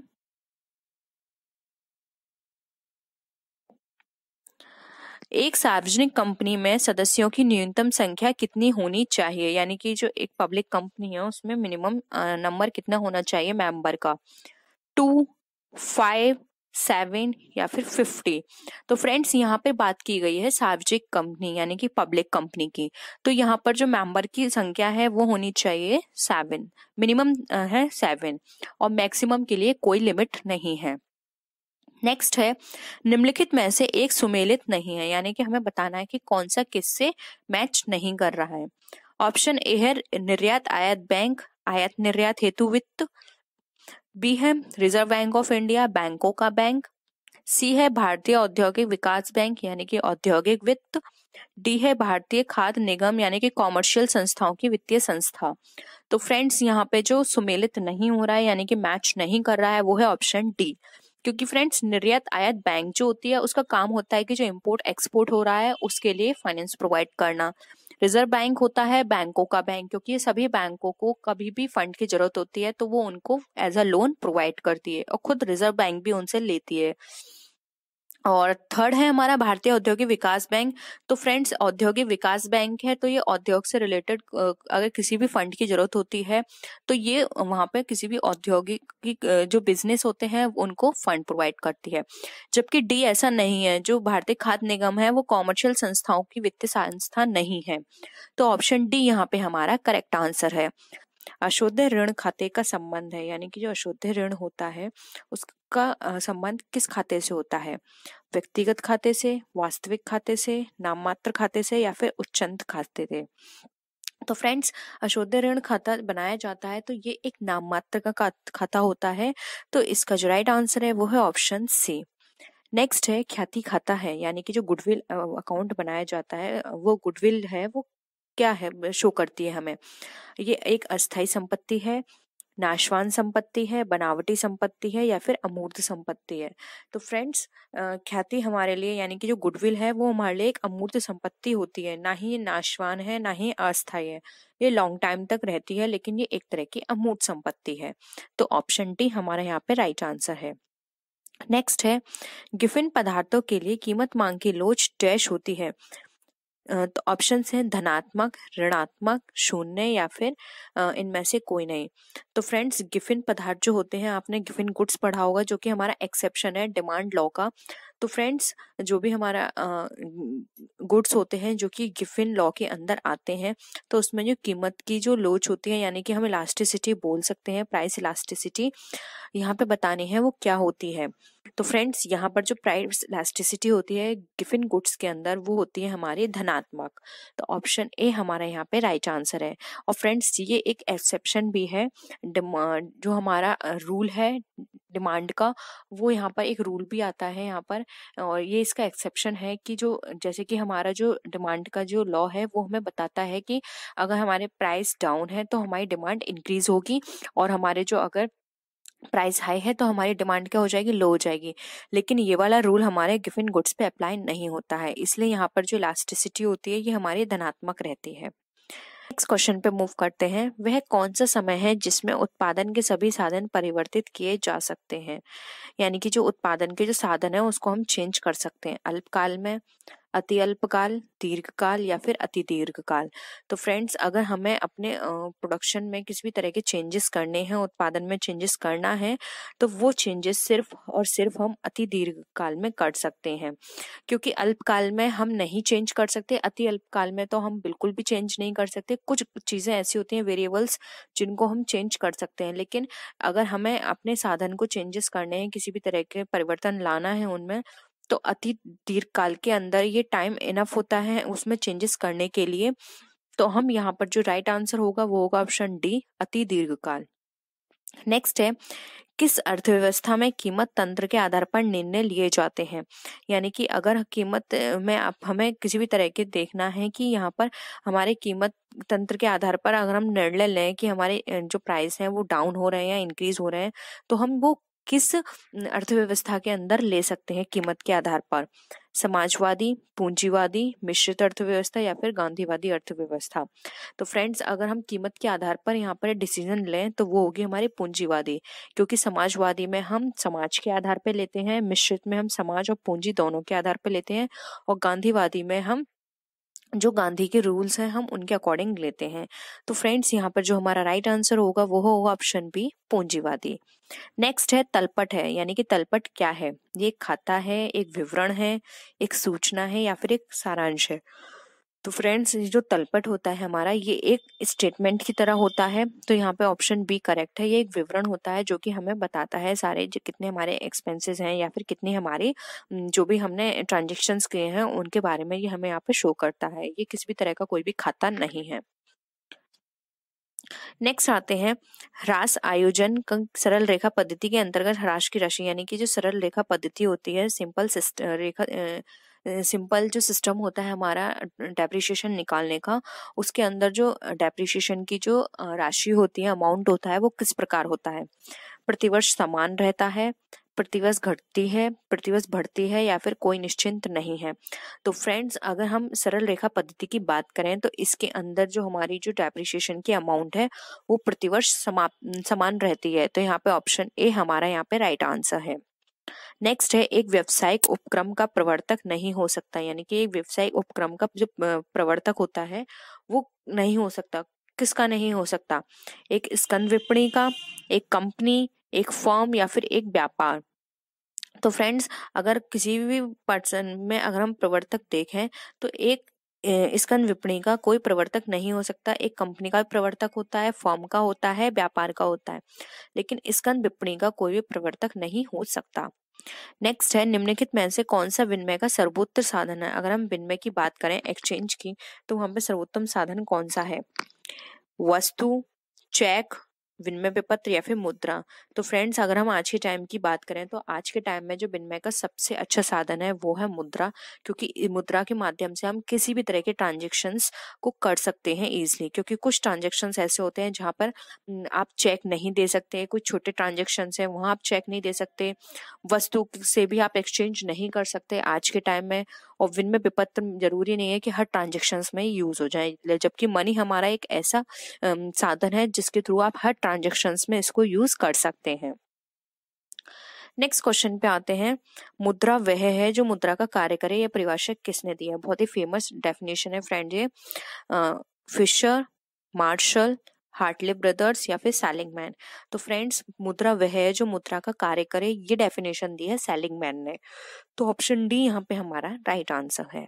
नेक्स्ट है किसी देश का जीवन स्तर उसी की डैश का प्रतिनिधित्व करता है, यानी कि अगर किसी भी देश का हमें देखना है, उसके बारे में जानना है, तो उसके जीवन स्तर हमें प्रतिनिधित्व करता है। तो ऐसा कौन सा वो यहाँ पर हम बोलेंगे कि ऐसा कौन सा यहाँ पे हम टर्म यूज करेंगे जिसके थ्रू हम उस देश की जीवन स्तर को पता लगा सकते हैं? उस देश की प्रति व्यक्ति आय देखकर, गरीबी अनुपात देखकर, बेरोजगारी देखकर या फिर राष्ट्रीय आय देखकर? तो फ्रेंड्स, अगर किसी भी देश का प्रतिनिधित्व करना है, जीवन स्तर देखना है, तो वहां पर प्रति व्यक्ति आय से पता चल जाएगा कि यहाँ पर पर कैपिटा इनकम इतनी है, तो यहाँ के इस देश की जो स्थिति है वो इतनी होगी। तो एक पर कैपिटा इनकम के थ्रू हम यहाँ पे पता लगा सकते हैं। राष्ट्रीय आय से फ्रेंड्स इसलिए पता नहीं लगा सकते क्योंकि राष्ट्रीय आय में हम हर तरह के पर्सन्स होंगे, क्योंकि वहां पर क्या है, इक्वल डिस्ट्रीब्यूशन नहीं हो पाएगा। प्रति व्यक्ति आय से हमें पता चल जाएगा कि उस देश की जो स्थिति है वो किस तरह की है। तो हम यहाँ पे पर कैपिटा इनकम, जिसको हम प्रति व्यक्ति आय भी बोलते हैं, वहां से हम उस देश के जीवन स्तर की पता लगा सकते हैं। नेक्स्ट क्वेश्चन पे आते हैं। भारत में राष्ट्रीय आय का प्रथम अनुमान डैश द्वारा लगाया गया था, यानी कि जो राष्ट्रीय आय का जो प्रथम अनुमान है वो किसने लगाया था? VKR वीराव ने, दादा भाई नौरोजी ने, JK मेहता ने या फिर गोरखनाथ सिंह ने? तो फ्रेंड्स, अगर हम बात करें यहाँ पे कि जो राष्ट्रीय आय है उसका प्रथम अनुमान लगाया था तो वो थे दादा भाई नौरोजी। तो यहाँ पे ऑप्शन बी हमारा यहाँ पे करेक्ट आंसर है। नेक्स्ट है किसी विद्यमान संपत्ति के विस्तार पर किया गया व्यय डैश होता है, यानी कि कोई संपत्ति के विस्तार पर, यानी कि किसी संपत्ति में आप उसको बढ़ा रहे हो संपत्ति को, तो वहां पे आप वो जो व्यय करोगे वो कौन सा होगा? आयगत हानि, पूंजीगत लाभ, आयगत व्यय या फिर पूंजीगत व्यय। तो फ्रेंड्स, अगर हम किसी भी संपत्ति को बढ़ाते हैं, उसमें विस्तार करते हैं, तो ये हमारा पूंजीगत व्यय कहलाता है, क्योंकि ये संपत्ति का जब हम बढ़ाएंगे तो ये क्या करेगा, हमें लॉन्ग टाइम तक ये हमें बेनिफिट करेगा, लॉन्ग टाइम तक हम इसका बेनिफिट उठा सकते हैं। तो ये हमारे पूंजीगत व्यय कहलाते हैं। नेक्स्ट है, साझेदारी फॉर्म का पंजीयन कराना डैश है, यानी कि जो साझेदारी फॉर्म, जो पार्टनरशिप फॉर्म होती है, उसका पंजीयन कराना किस तरह का है, यानी कि डैश में हमें फिल करना है ऑप्शन के अकॉर्डिंग। ऑप्शंस है आवश्यक, गैरकानूनी, ऐच्छिक, अनिवार्य। तो फ्रेंड्स, एक साझेदारी फॉर्म का पंजीयन कराना ऐच्छिक होता है। ये डिपेंड करता है पार्टनर्स पे कि वो अपनी फॉर्म का पंजीयन कराएं ना या ना कराएं। अगर फ्रेंड्स वो पंजीयन कराते हैं और उन्हें कुछ बेनिफिट्स मिलते हैं, तो अगर वो नहीं कराएंगे तो उन्हें वो बेनिफिट्स नहीं मिलेंगे, लेकिन इसके अलावा उन्हें किसी भी तरह का कोई और लॉस नहीं होता है। तो ऑप्शन सी यहाँ पे हमारा राइट आंसर है। नेक्स्ट क्वेश्चन है, अंशधारियों के दायित्व जाने जाते हैं। जो अंशधारी के दायित्व होते हैं वो किस तरह से जाने जा सकते हैं? अंकेक्षण प्रतिवेदन से, फॉर्म विवरणिका से, संस्था अंतरनियम से, या फिर संस्था विज्ञप्ति से। तो फ्रेंड्स, अंशधारियों के जो दायित्व होते हैं वो हम ज्ञात कर सकते हैं जो संस्था की विज्ञप्ति होती है। तो ऑप्शन डी यहाँ पे हमारा राइट आंसर है। नेक्स्ट है, प्रिंसिपल ऑफ इकोनॉमिक्स पुस्तक के लेखक कौन है? यानी कि जो फ्रेंड्स पुस्तक है प्रिंसिपल ऑफ इकोनॉमिक्स नाम से, उसको किसने लिखा है? मार्शल, जेबी से, एडम स्मिथ, या फिर पीगू। तो फ्रेंड्स, प्रिंसिपल ऑफ इकोनॉमिक्स पुस्तक लिखी गई है मार्शल के द्वारा। तो ऑप्शन ए यहाँ पे हमारा करेक्ट आंसर है। नेक्स्ट है, द्विपक्षीय अवधारणा पर आधारित लेन देनों के लिखने की प्रणाली को कहा जाता है। यानी कि हम दो पक्षों की जो अवधारणा होती है लेन देन के लिए जो लिखते हैं हम अपनी पुस्तक में, उसको हम क्या बोलते हैं? दोहरा खाता प्रणाली, एकहरी खाता प्रणाली, दोहरा लेखा प्रणाली, या फिर एकहरा लेखा प्रणाली। तो फ्रेंड्स, जब हम दो पक्ष की अवधारणा के आधार पर लिखते हैं तो उसको हम बोलते हैं दोहरा लेखा प्रणाली, यानी कि डबल एंट्री सिस्टम, जिसमें दो साइड होती हैं एवरी ट्रांजेक्शन की। एक होता है डेबिट, दूसरा होता है हमारा क्रेडिट। ऐसा कोई भी ट्रांजेक्शन नहीं होगा जिसका एक साइड होगी। Every transaction has its debit and credit side. Next है, मौद्रिक नीति डैश की नीति को इंगित करती है, यानी कि जो मौद्रिक नीति होती है वो हमारी किस नीति को बताती है? सरकार की नीति को, वाणिज्यिक नीति को, केंद्रीय बैंक की नीति, या फिर विदेशी बैंक की नीति। तो फ्रेंड्स, मौद्रिक नीति इंगित करती है केंद्रीय बैंक को, और ये केंद्रीय बैंक ही बनाती है, और जो कि हमारी है आरबीआई। ये बताती है कि हमारे देश की जो मौद्रिक नीति है वो किस तरह की है। केंद्रीय बैंक इसको मेंटेन करके रखती है। नेक्स्ट है, संसद में बजट डैश को प्रस्तुत किया जाता है, यानी कि संसद में बजट जो है वो कब बताया जाता है, यानी कि उसको संसद में पेश कब किया जाता है? फरवरी के अंतिम दिन, 15 मार्च को, मार्च के अंतिम दिन, या फिर 1 अप्रैल को। तो फ्रेंड्स, संसद के अंदर जो बजट पेश किया जाता है वो किया जाता है फरवरी के अंतिम दिनों में, जो कि हमारा 26 और 28 ये डेट होती है मेनली। तो फ्रेंड्स, यहाँ पे जो ऑप्शन ए है हमारा राइट आंसर है। नेक्स्ट है, किस व्यवसायिक संगठन को स्वतंत्र वैधानिक अस्तित्व प्राप्त है? यानी कि ऐसा कौन सा यहाँ पर वैधानिक व्यवसायिक संगठन है जिसको स्वतंत्र वैधानिक प्राप्त होता है? संयुक्त साहस, एकांकी व्यापार, फॉर्म, या फिर संयुक्त पूंजी कंपनी। तो फ्रेंड्स, अगर हम यहाँ पे व्यवसायिक संगठन की बात करें तो उसमें जो स्वतंत्र वैधानिक अस्तित्व होता है वो हमारा संयुक्त पूंजी कंपनी को प्राप्त होता है। तो ऑप्शन डी यहाँ पे हमारा राइट आंसर है। नेक्स्ट क्वेश्चन पे आते हैं, निम्नलिखित समीकरणों में से कौन सा समीकरण सही नहीं है? तो हमें बताना है इसमें से कौन सा सही नहीं है। पूंजी इक्वल टू संपत्तियां माइनस दायित्व, जो कि गलत है हमारा। फिर है संपत्तियां इक्वल टू पूंजी माइनस दायित्व, फ्रेंड्स ये भी गलत है। संपत्तियां इक्वल टू वो दायित्व इक्वल टू संपत्तियां माइनस पूंजी, ये भी गलत है। फिर है संपत्तियां इक्वल टू दायित्व प्लस पूंजी, फ्रेंड्स ये सही है। तो ऑप्शन डी यहाँ पे हमारा राइट है। इक्वेशन संपत्तियों को अगर हम रखें एक साइड और दायित्व प्लस पूंजी को एक साइड रखें तो हमारा यहाँ पे टोटल जो है वो बैलेंस यहाँ पे इक्वल रहता है। तो यहाँ पे ऑप्शन डी हमारा करेक्ट है। नेक्स्ट है, भारत का केंद्रीय बैंक है, बहुत ही सिंपल क्वेश्चन है, जो कि है हमारा भारतीय रिजर्व बैंक, जिसको आरबीआई भी बोलते हैं। नेक्स्ट है, हरित क्रांति का अधिकांश प्रभाव डैश उत्पादन के संदर्भ में पड़ा, यानी कि हरित क्रांति का प्रभाव सबसे ज्यादा किस पर पड़ा? चावल, दलहन, तिलहन या फिर गेहूं। तो फ्रेंड्स हरित क्रांति का जो प्रभाव था वो सबसे ज्यादा पड़ा था गेहूं पर। तो ऑप्शन डी यहाँ पे हमारा करेक्ट आंसर है। नेक्स्ट है, भारत की बेकारी की समस्या का समाधान डैश में निहित है, यानी कि भारत की जो बेकारी की समस्या है वो किस में निहित होती है? सरकारी उद्योग, कुटीर उद्योग, लघु उद्योग या फिर बड़े उद्योग। तो फ्रेंड्स बेकारी की जो समस्या है वो सबसे ज्यादा निहित होती है कुटीर उद्योग, जो हमारे छोटे छोटे उद्योग होते हैं उन उद्योगों पे निहित होती है। नेक्स्ट है, एकांकी व्यापार की सबसे बड़ी कठिनाई क्या है? तो फ्रेंड्स एकांकी व्यापार के लिए सबसे ज्यादा मुश्किल चीज है, ऑप्शंस हैं छोटा आकार, सीमित पूंजी, सीमित दायित्व या फिर असीमित दायित्व। तो फ्रेंड्स एकांकी व्यवसाय के लिए सबसे बड़ी कठिनाई है वो है असीमित दायित्व, क्योंकि फ्रेंड्स अगर कंपनी को किसी भी तरह का लॉस होता है तो यहाँ पे जो ओनर होता है उसकी पर्सनल असेट्स भी यहाँ पे यूज की जा सकती है और की जाती है, क्योंकि फर्म के जितने भी प्रॉफिट्स होते हैं उसको देने के बाद भी अगर कंपनी की लायबिलिटी बचती है तो वहां पर फर्म को सेल करना पड़ता है, और तब भी अगर वो पूरी नहीं हो पाती हैं तो फिर ओनर को अपनी पर्सनल असेट्स भी यूज करनी पड़ती है। तो यहाँ पर उसका दायित्व असीमित होता है, जो कि सबसे बड़ी प्रॉब्लम क्रिएट करता है, सबसे बड़ी लिमिटेशन है इसके लिए। तो फ्रेंड्स ये था प्रीवियस पेपर 2015 का, जो कि पूछे गए थे आपके क्वेश्चंस आपके प्रीवियस पेपर में। आई होप आपको वीडियो पसंद आया होगा। वीडियो पसंद आया तो वीडियो को लाइक कीजिए, अपने फ्रेंड्स के साथ शेयर कीजिए, और किसी भी तरह की कोई भी क्वेरी हो तो आप नीचे कमेंट सेक्शन में लिख सकते हैं, हम कोशिश करेंगे जल्द से जल्द उसको पूरा करने की। तो फ्रेंड्स नेक्स्ट वीडियो में हम फिर मिलते हैं और विच वीडियोस के साथ, तब तक के लिए बाय बाय।